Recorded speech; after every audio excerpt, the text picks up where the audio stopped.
Hello, everyone, and welcome back. Today we're looking at the Cobra HISS 2. So, Cobra HISS 2 was first released in the United States in 1989, and it was also available in 1990 and 1991. All right, so let's see. Looks like the Cobra HISS was also available in '89 at a Benny's exclusive Mud Fighter and HISS 2 pack. So, let's see, we have a Track Viper version 1. And we have some wonderful views here on yojo.com. Wonderful, nice, or a very nice front view. And then we start getting our rear view. Now, this is a slight change. This is a bigger vehicle. This is where we actually get enough space inside there for crew or for dismounts, as well as we have a driver, a co-driver, and a gunner. We also have some side cannons and missiles on the side as well, which for those that have been keeping track of the 6-inch figure line, HasLab had actually come out with a variant, or I think they had enough support, so they did have the missiles and the side cannons, or it was a chain cannon or whatever, as well. So this is like our first iteration of that, and this is a very iconic kind of take on the original HISS. I mean, it's a bigger vehicle.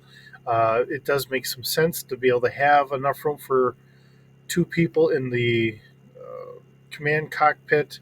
One is a gunner, a missile launcher, and the other one is your driver. And of course, then instead of having the standard two cannons, now we have three cannons, and they do look to be significantly bigger.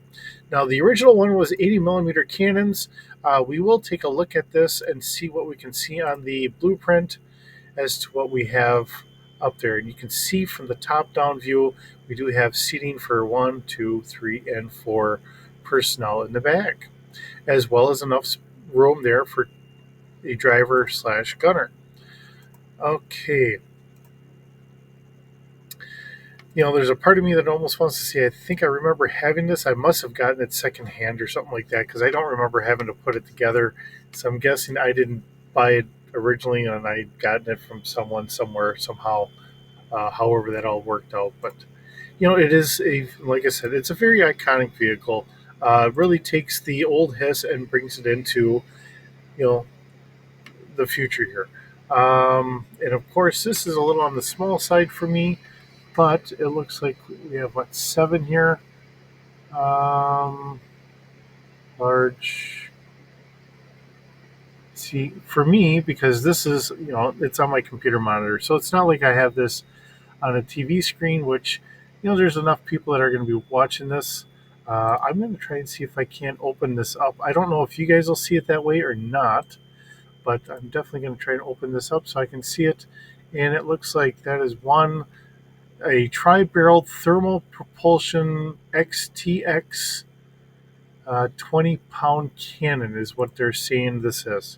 So whether you got to see that or not, I don't know, but it is what it is. And yeah, it's, they're saying 20-pound cannons. Now, normally whenever I hear a 20-pound cannon, I think more of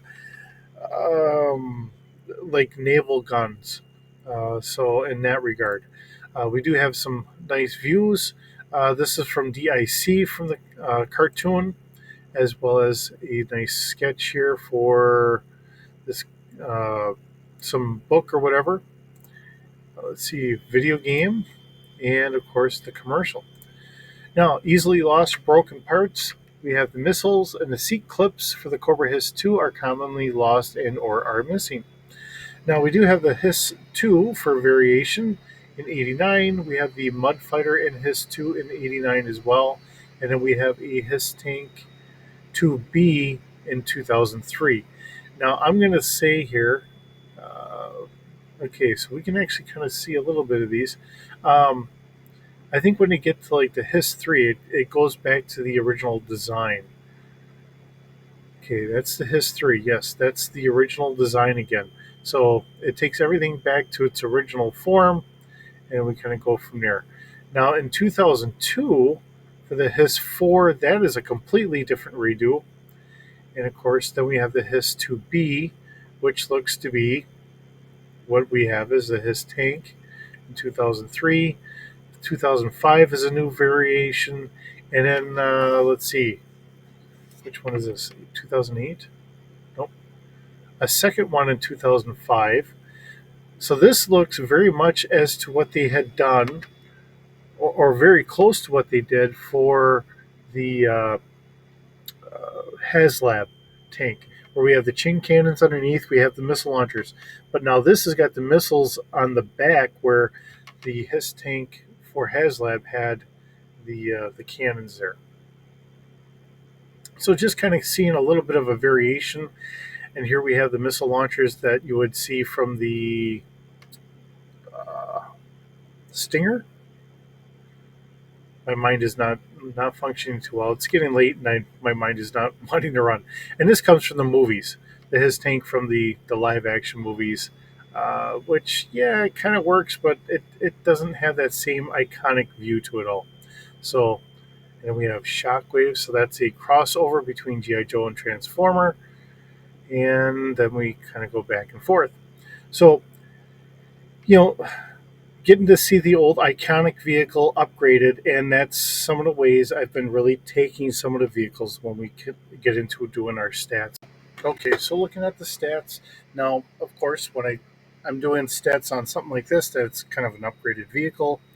I grab the original stats and then we kind of add on to it. So, going from the HISS to the HISS 2, it's still going to be at speed or scale, being still meant to be a lighter vehicle.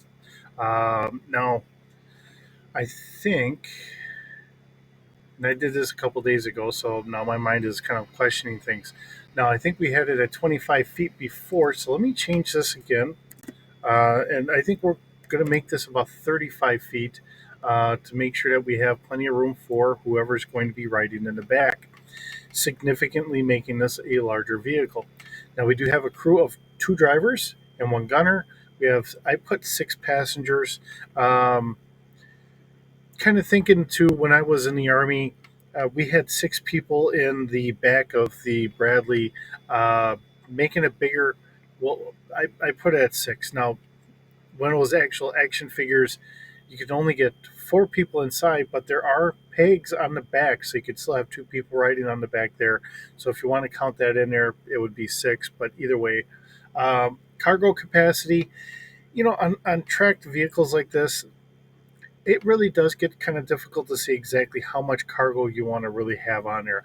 I left 80 kilograms on there. Um, we would have duffel bags lined up on the sides, so take that for a grain of salt and just kind of go with it as it is.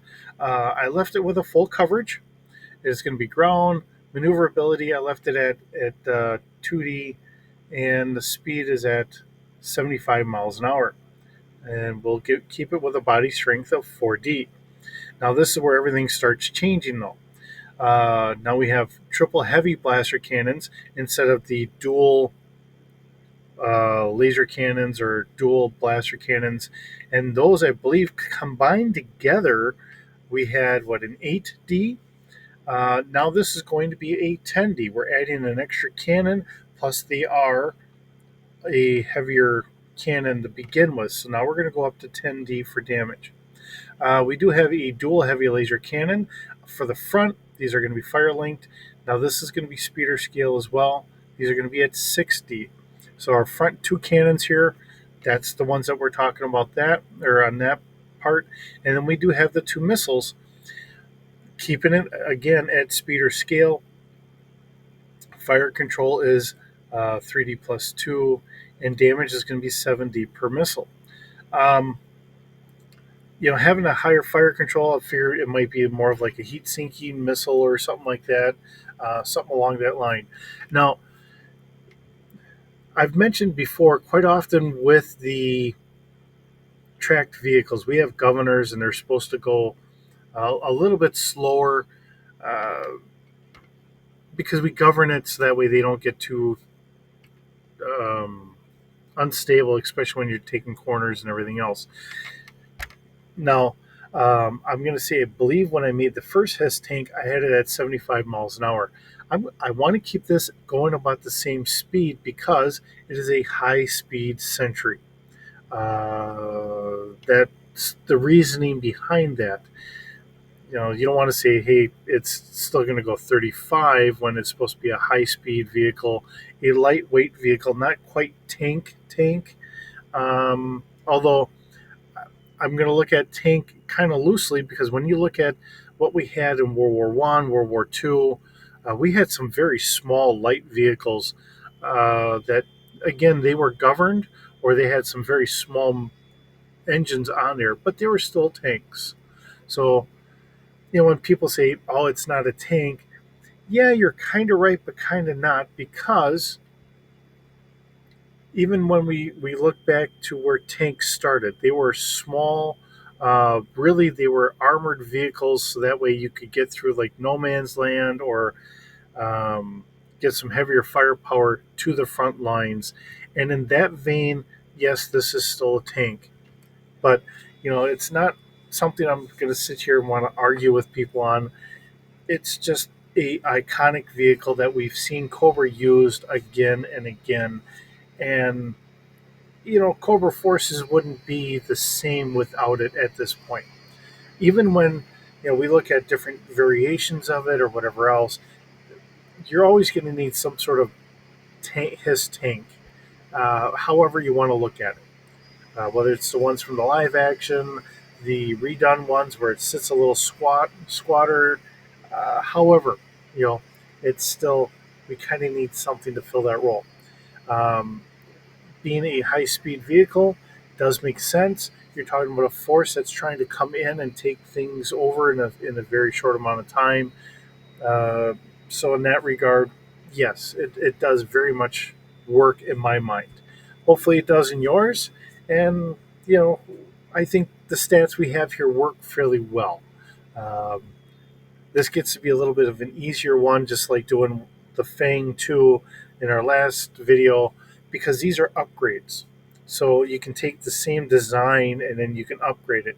Now, when we get to the other ones, how I change it and upgrade it or downgrade it or whatever we want to do with it, we'll get to that when we get there. But you can be assured that I will probably grab this and say, where are we, and where do we want to change it to? Do we add weapons? Take weapons away? Do we add passenger capacity? Do we take that away? It's just that whole design flow. Um, and that stuff does always get interesting. I can look at the Bradley that we have today, and it is very much the Bradley that I was on, but it has already been upgraded quite a bit in 30 years.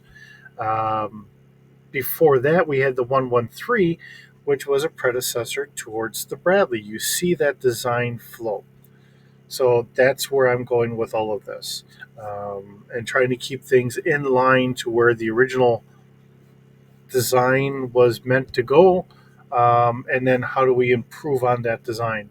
Now, sometimes you try to improve it and it fails horribly, and sometimes it really takes off and becomes exactly what you want it to be. But either way, this is the HISS 2.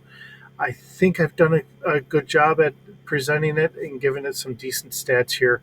Um, you can always send me a comment and tell me what you think, good, bad, or indifferent.